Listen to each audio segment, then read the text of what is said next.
Bapak Ibu, kita melanjutkan pembacaan firman Tuhan dari kitab Keluaran 30 ayat 1 sampai 38. Demikian firman Tuhan. Haruslah kau buat mezbah, tempat pembakaran ukupan. Haruslah kau buat itu dari kayu penaga, sehasta panjangnya dan sehasta lebarnya, sehingga menjadi 4 persegi. Tetapi haruslah 2 hasta tingginya. Tanduk-tanduknya haruslah seiras dengan mezbah itu. Haruslah kau salut itu dengan emas murni, bidang atasnya dan bidang-bidang sisinya, sekelilingnya, serta tanduk-tanduknya, haruslah kau buat bingkai emas sekelilingnya. Haruslah kau buat 2 gelang emas untuk mezbah itu di bawah bingkainya. Pada kedua rusuknya, haruslah kau buat gelang itu. Pada kedua bidang sisinya, dan haruslah gelang itu menjadi tempat memasukkan kayu pengusung, supaya dengan itu mezbah dapat diangkut. Haruslah kau buat kayu pengusung itu dari kayu penaga, dan kau salutlah dengan emas. Haruslah kau taruh tempat pembakaran itu di depan tabir penutup tabut hukum, di depan tutup pendamaian yang di atas loh hukum, di mana aku akan bertemu dengan engkau. Di atasnya haruslah Harun membakar ukupan dari wangi-wangian tiap-tiap pagi. Apabila ia membersihkan lampu-lampu, haruslah ia membakarnya. Juga apabila Harun memasang lampu-lampu itu pada waktu senja, haruslah ia membakarnya sebagai ukupan yang tetap di hadapan Tuhan di antara kamu turun-temurun.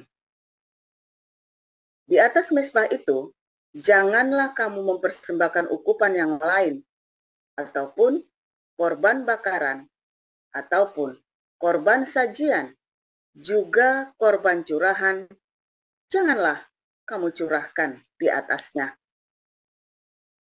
Sekali setahun, haruslah Harun mengadakan pendamaian di atas tanduk-tanduknya dengan darah korban penghapus dosa, pembawa pendamaian. Haruslah ia sekali setahun mengadakan pendamaian bagi mezbah itu di antara kamu turun-temurun. Itulah barang maha kudus bagi Tuhan. Apabila Tuhan berfirman kepada Musa, apabila engkau menghitung jumlah orang Israel pada waktu mereka didaftarkan, maka haruslah mereka masing-masing mempersembahkan kepada Tuhan uang pendamaian.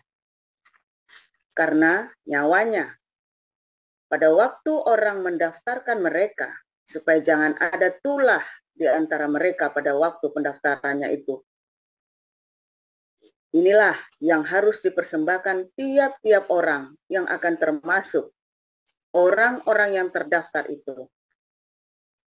Setengah shikal ditimbang menurut shikal kudus. Shikal ini 20 gera beratnya. Setengah shikal itulah persembahan khusus kepada Tuhan. Setiap orang yang akan termasuk orang-orang yang terdaftar itu, yang berumur 20 tahun ke atas, haruslah mempersembahkan persembahan khusus itu kepada Tuhan. Orang kaya janganlah mempersembahkan lebih, dan orang miskin janganlah mempersembahkan kurang dari setengah shikal itu pada waktu dipersembahkan persembahan khusus itu kepada Tuhan untuk mengadakan pendamaian bagi nyawa kamu sekalian.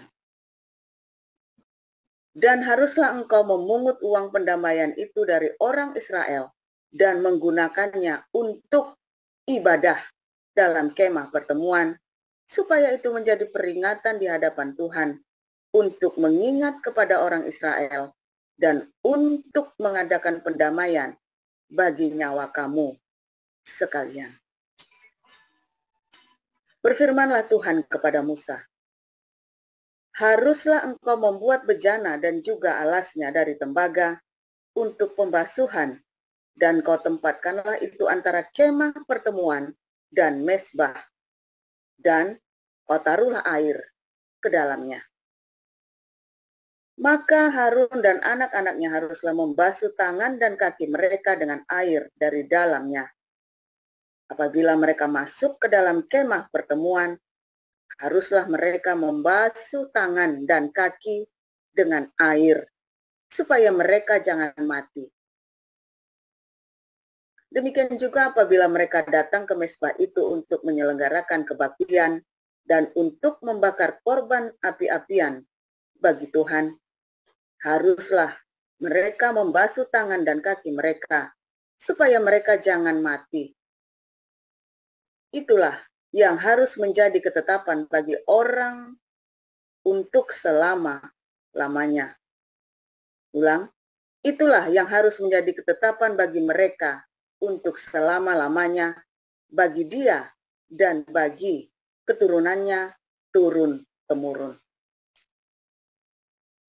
Berfirmanlah Tuhan kepada Musa, ambillah rempah-rempah pilihan, mur tetesan 500 shikal, dan kayu manis yang harum setengah dari itu, yakni 250 shikal, dan tebu yang baik 250 shikal, dan kayu raja, dan kayu teja 500 shikal, ditimbang menurut shikal kudus, dan minyak zaitun 1 hin.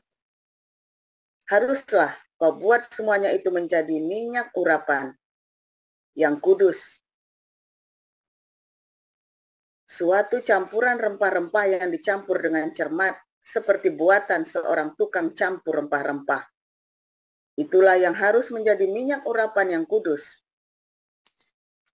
Haruslah engkau mengurapi dengan itu kemah pertemuan dan tabut hukum, meja dengan segala perkakasnya, kendil dengan perkakasnya, dan mezbah pembakaran ukupan.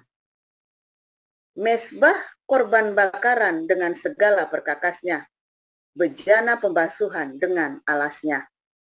Haruslah kau kuduskan semuanya, sehingga menjadi maha kudus. Setiap orang yang kena kepadanya akan menjadi kudus. Engkau harus juga mengurapi dan menguduskan Harun dan anak-anaknya, supaya mereka memegang jabatan imam bagiku. Dan kepada orang Israel harus kau katakan demikian. Inilah yang harus menjadi minyak urapan yang kudus bagiku di antara kamu turun-temurun. Kepada badan orang biasa, janganlah minyak itu dicurahkan. Dan janganlah kau buat minyak yang semacam itu dengan memakai campuran itu juga. Itulah minyak yang kudus, dan haruslah itu kudus bagimu.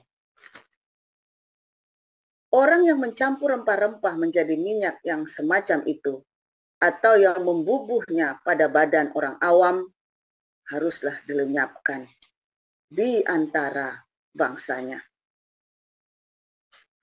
Firman Tuhan kepada Musa, ambillah wangi-wangian, yakni getah damar, kulit lokan, dan getah rasamaya. Wangi-wangian itu serta kemenyan yang tulen, masing-masing sama banyaknya. Semuanya ini haruslah kau buat menjadi ukupan, suatu campuran rempah-rempah, seperti buatan seorang tukang campur rempah-rempah, digarami, murni, dan kudus. Sebagian dari ukupan itu haruslah kau giling sampai halus, dan sedikit daripadanya kau letakkanlah di hadapan tabut hukum di dalam kemah pertemuan, di mana aku akan bertemu dengan engkau, haruslah itu maha kudus bagimu. Dan tentang ukupan yang harus kau buat menurut campuran yang seperti itu juga, janganlah kamu buat bagimu sendiri. Itulah bagian untuk Tuhan yang kudus bagimu. Orang yang akan membuat minyak yang semacam itu dengan maksud untuk menghirup baunya, haruslah dilenyapkan dari antara bangsanya. Demikian. Terima kasih Pak Ateng. Ya, terima kasih. Silakan Ibu Kristi. Ya, bacaan kedua diambil dari 2 Korintus 1 ayat 1 sampai 2. Surat Paulus yang kedua kepada jemaat di Korintus. Salam dari Paulus yang oleh kehendak Allah menjadi rasul Kristus Yesus, dan dari Timotius saudara kita pada jemaat Allah di Korintus dengan semua orang kudus di seluruh Akaya. Kasih karunia dan damai sejahtera dari Allah Bapa kita dan dari Tuhan Yesus Kristus menyertai kami. Terpujilah Allah Bapa Tuhan kita Yesus Kristus, Bapa yang penuh belas kasihan dan Allah sumber segala penghiburan, yang menghibur kami dalam segala penderitaan kami, sehingga kami sanggup menghibur mereka yang berada dalam bermacam-macam penderitaan dengan penghiburan yang kami terima sendiri dari Allah. Sebab Allah sama seperti kami mendapat bagian berlimpah-limpah dalam kesengsaraan Kristus. Demikian pula oleh Kristus kami menerima penghiburan berlimpah-limpah. Jika kami menderita, hal itu menjadi penghiburan dan keselamatan kami. Jika kamu dihibur, maka hal itu adalah untuk penghiburan kamu, sehingga kamu beroleh kekuatan untuk dengan sabar menderita kesengsaraan yang sama seperti yang kami derita juga. Dan pengharapan kami akan kamu adalah teguh, karena kami tahu bahwa sama seperti kamu turut mengambil bagian dalam kesengsaraan kami, kamu juga turut mengambil bagian dalam penghiburan kami. Sebab kami mau, saudara-saudara, supaya kamu tahu akan penderitaan yang kami alami di Asia kecil. Beban yang ditanggungkan atas kami adalah begitu besar dan begitu berat, sehingga kami telah putus asa juga akan hidup kami. Bahkan kami merasa seolah-olah kami telah dijatuhi hukuman mati. Tetapi hal itu terjadi supaya kami jangan menaruh kepercayaan pada diri kami sendiri, tetapi hanya kepada Allah yang membangkitkan orang-orang mati. Dari kematian yang begitu ngeri, Ia telah dan akan menyelamatkan kami. Kepadanya kami menaruh pengharapan kami bahwa Ia akan menyelamatkan kami lagi. Karena kamu juga turut membantu mendoakan kami, supaya banyak orang mengucap syukur atas karunia yang kami peroleh berkat banyaknya doa mereka untuk kami. Inilah yang kami megahkan, yaitu bahwa suara hati kami memberi kesaksian kepada kami, bahwa hidup kami di dunia ini, khususnya dalam hubungan kami dengan kamu, dikuasai oleh ketulusan dan kemurnian dari Allah, bukan oleh hikmat duniawi, tetapi oleh kekuatan kasih karunia Allah. Sebab kami hanya menuliskan kepada kamu apa yang dapat kamu baca dan pahamkan.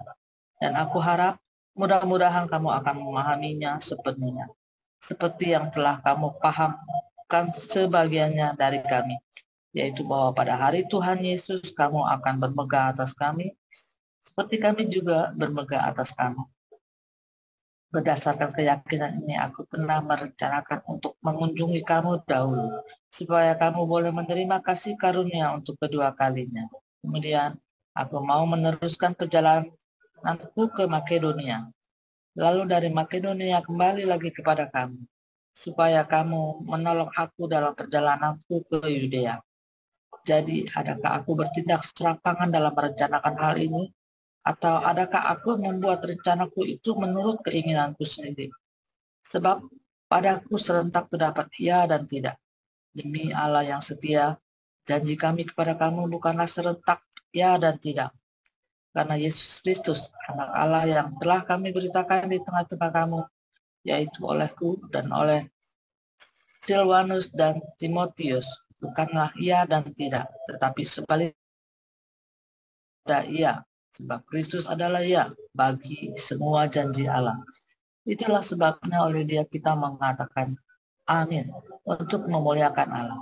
Sebab Dia yang telah meneguhkan kami bersama-sama dengan kamu di dalam Kristus adalah Allah yang telah mengurapi, memateraikan tanah miliknya atas kita dan yang memberikan Roh Kudus di dalam hati kita sebagai jaminan dari semua yang telah disediakan untuk kita. Tetapi aku memanggil Allah sebagai saksiku. Ia mengenal aku, bahwa sebabnya aku tidak datang ke Korintus ialah untuk menyayangkan kamu. Bukan karena kami mau memerintahkan apa yang harus kamu percayai, karena kamu berdiri teguh dalam imanmu. Sebaliknya kami mau turut bekerja untuk sukacitamu. Demikianlah firman Tuhan. Terima kasih Pak Ape. Ya, terima kasih untuk Bu Kristi Wijaya dan Ibu Neliana atas pembacaan firman Tuhan. Kita akan mendengarkan renungan firman Tuhan hari ini akan disampaikan oleh Pastor Paul dengan judul Minyak Urapan. Silakan Pastor Paul. Ya, haleluya, luar biasa. Firman Tuhan selalu baru bagi kita semua yang mengasihi Tuhan dengan sungguh hati, saudara ya. Saudara, judulnya hari ini minyak urapan, saudara ya. Bagaimana minyak urapan ini dibuat dengan khusus dan paling penting apa? Rakyat jelata tidak boleh ikut bikin. Hanya para imam yang boleh bikin, saudara ya. Resepnya khusus tadi ya. Apa tadi 500 sikal mur, 250 sikal 500 sikal mur, 250 sikal kayu manis, 250 sikal tebu, 500 sikal kayu teja, dan 1 hin ya minyak zaitun, saudara ya. Wah, itu minyak khusus, saudara. Nanti kalau Anda baca lagi dalam Imamat 21 ada lagi, saudara ya. Dan bagaimana orang-orang yang menerima urapan ini tidak boleh mengoyakkan pakaiannya, ya, dan tidak boleh nyentuh mayat dan seterusnya, saudara ya. Minyak ini khusus. Tetapi ya ada yang unik di dalam Perjanjian Baru. Anda tidak akan menemukan cerita minyak urapan ini, saudara. Di dalam Perjanjian Baru minyak urapan itu hanya disebutkan 3 kali. Satu, orang Samaria yang baik hati, yang mengurapi badannya orang Yahudi dengan minyak karena habis digebukin. Kedua, cerita tentang Yesus mengurapi orang sakit dengan minyak, ya, dan itu minyak zaitun biasa, saudara. Ketiga, di dalam Yakobus bahwa orang sakit diurapi dengan minyak. Tetapi Anda tidak menemukan di dalam Perjanjian Baru bahwa Yesus diurapi dengan minyak itu tadi yang di dalam Keluaran 30 tadi, saudara. Ya, atau dalam Imamat 21 tadi ya. Anda tidak akan menemukan itu, saudara, yang campuran khusus minyak itu, saudara. Ya, bahkan kalau Anda melihat tidak disebutkan Yohanes Pembaptis, Yesus, para rasul, ya, atau orang membahas cerita tentang minyak urapan itu, saudara. Nah, itu unik sekali ya, saudara ya. Memang ternyata minyak urapan ini sejak zaman Esra Nehemia nampaknya udah nggak dipakai, saudara ya. Sudah nggak ada tuh minyak urapan ini, tradisi ini. Jadi sejak bait suci yang pertama itu diruntuhkan zaman Nebukadnezar, orang sudah tidak mengenal tradisi pengurapan minyak ini, saudara. Ya, tidak mengenal dari sini. Lalu bagaimana dong untuk meresmikannya? Dibaptis di air, saudara. Dengan pentabisannya di air. Ya, tidak menggunakan minyak urapan lagi. Karena memang tidak ada raja saat itu. Ya, dan tidak dilakukan pengurapan kepada minyak kepada para imam. Jadi semua ditabiskannya dengan cara dibaptis, saudara. Ya, dengan cara dibaptis dengan air. Tetapi sebenarnya yang namanya pengurapan itu ya adalah Roh Kudus. Ya, bukan pembaptisan dengan air itu hanya pentahbisan. Tetapi ada Roh Kudus yang dijanjikan di dalam Perjanjian Baru bagi orang percaya secara khusus tadi dalam 1 Korintus tadi untuk mentahbiskan seseorang. Ya, Roh Kudus itu adalah meterai, saudara ya.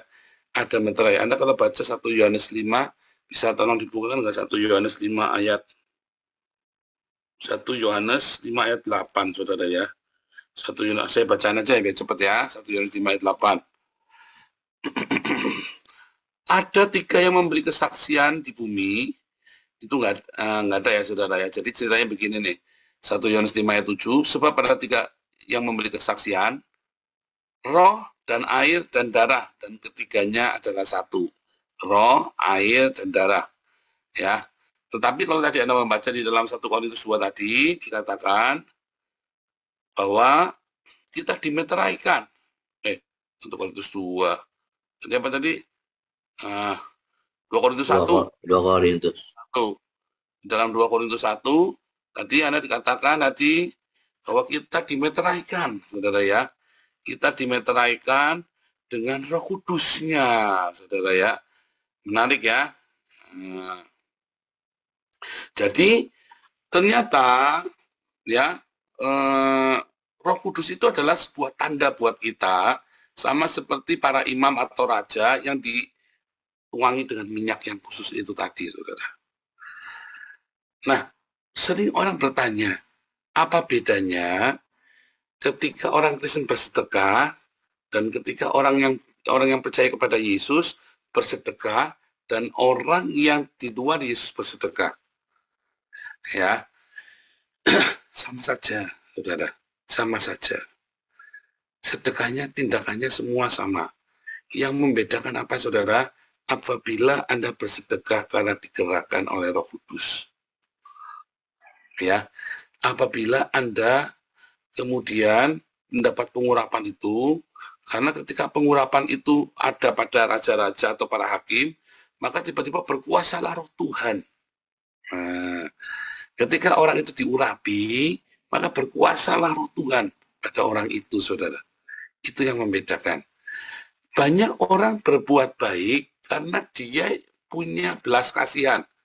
Karena apa? Karena setiap orang punya roh Allah di dalam hidupnya, punya hati nurani. Kristen, Islam, Buddha, Hindu.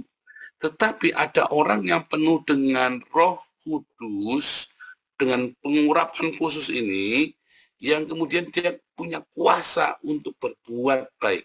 Nah, ada orang berbuat baik karena dia berbuat baik, ya. Tapi ada orang yang diberi kuasa dan kemampuan untuk berbuat kebaikan, sehingga dia tiba-tiba punya harta yang melimpah.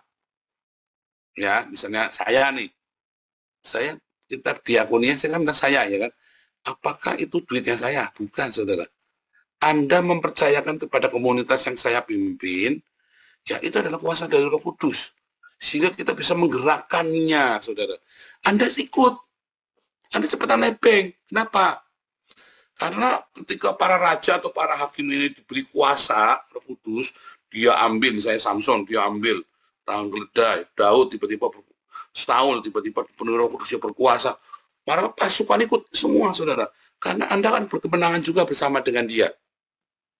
Anda akan ikut berkemenangan bersama dengan orang yang penuh pengurapan ini. Nebeng Pak, ini apa-apa. Kamu nebeng dulu, saudara. Kamu akan ikut berkemenangan bersama orang yang penuh pengurapan ini. Gitu, saudara ya.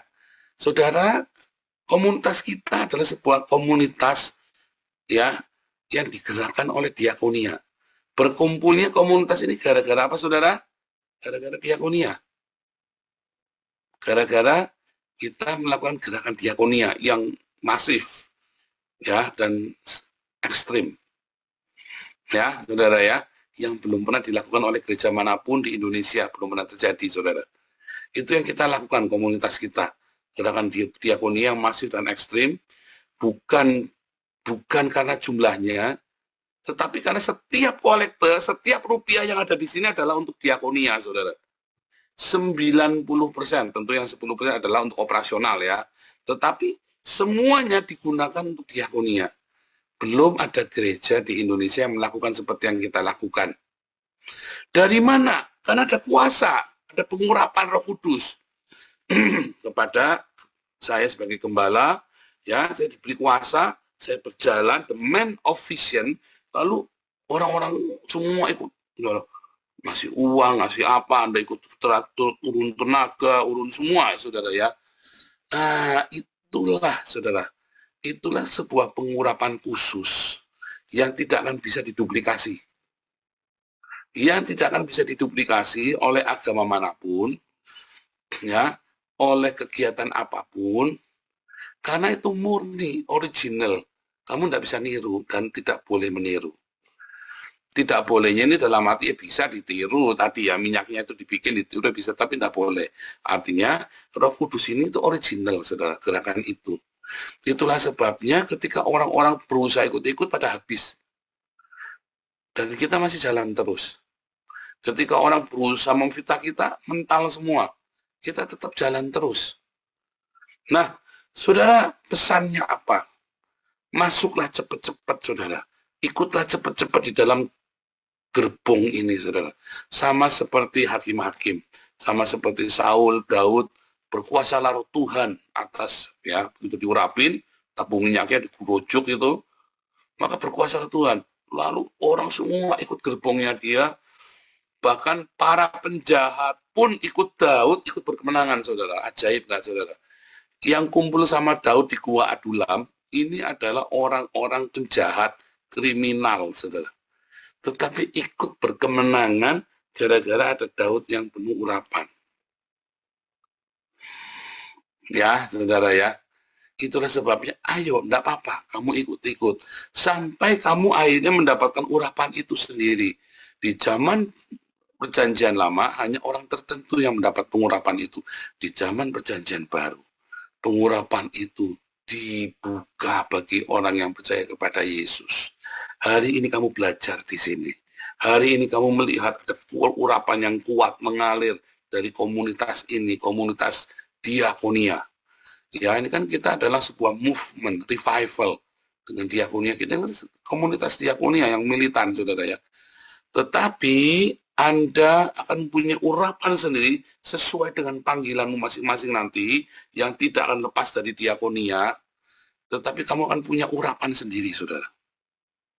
Masuklah dulu dalam komunitas ini.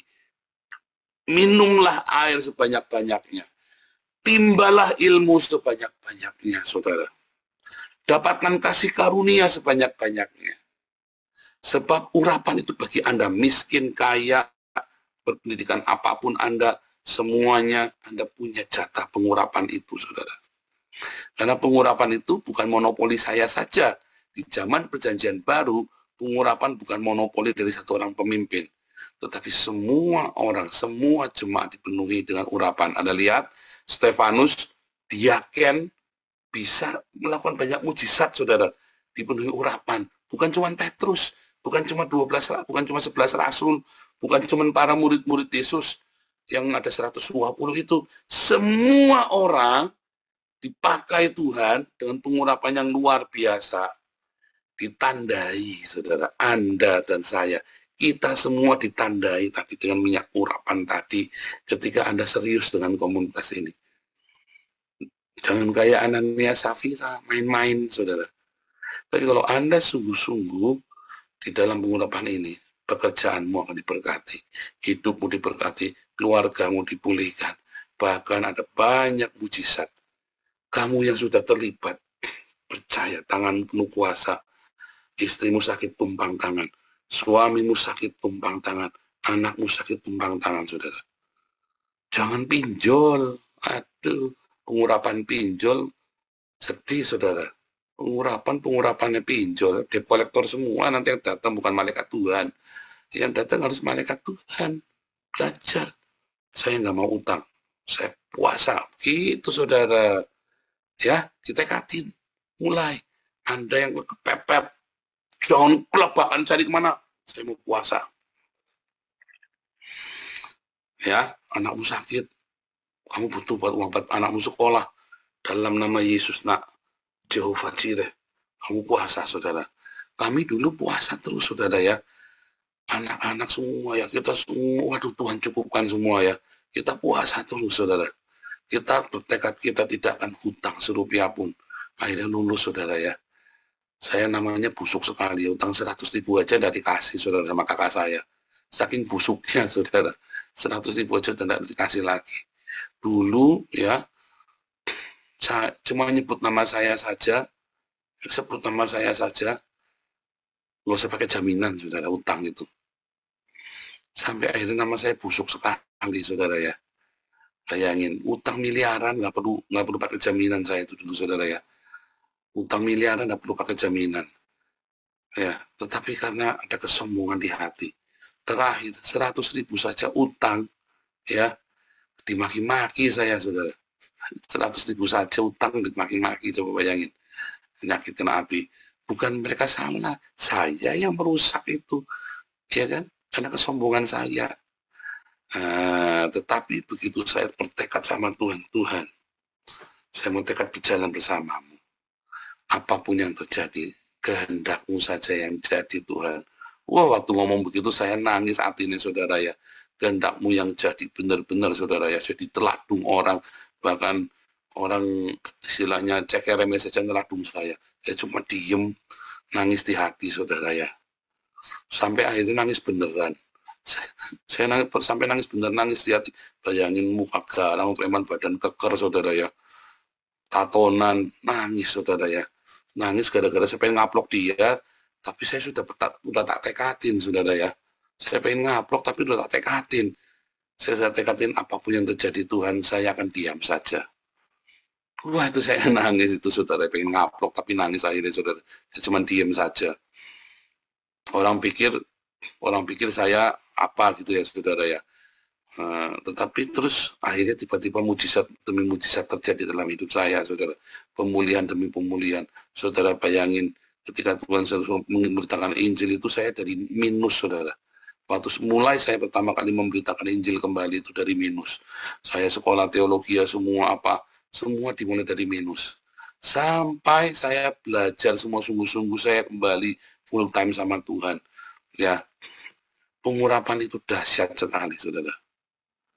Ya, pengurapan itu dahsyat sekali. Ya, kita bilang Jehovah Jireh, kita bilang Jehovah Rafa. Kita lagi jalan itu Pak Yu sampai bingung itu Pak Yu Subo itu ya. Kenapa kita kalau penginjilan di Den Haag, mau hujannya gede kayak apa, saya suruh berhenti pasti berhenti hujannya, saudara. Saya suruh berhenti pasti berhenti hujannya, saudara. Jadi kita tidak pernah hujanan selama pelayan, mau hujan, musim hujan, lamaran cuaca hujan, pokoknya begitu. Saya sana ini lagi hujan, nggak apa-apa saya jalan, set. Begitu nyampe, kering, saudara. Begitu nyampe, pasti berhenti hujannya. Terus saya beres-beres. Saya bangun teras di belakang itu lagi musim hujan, saudara ya. Saya bangun teras 2 minggu, bisa nggak hujan sama sekali, saudara. Begitu saya nutup atasnya, tak pakai karpet, hujan gede banget. Gede banget, saudara. Begitu saya nutup pakai karpet atasnya, sudah di karpet itu ya, hujan gede banget, saudara.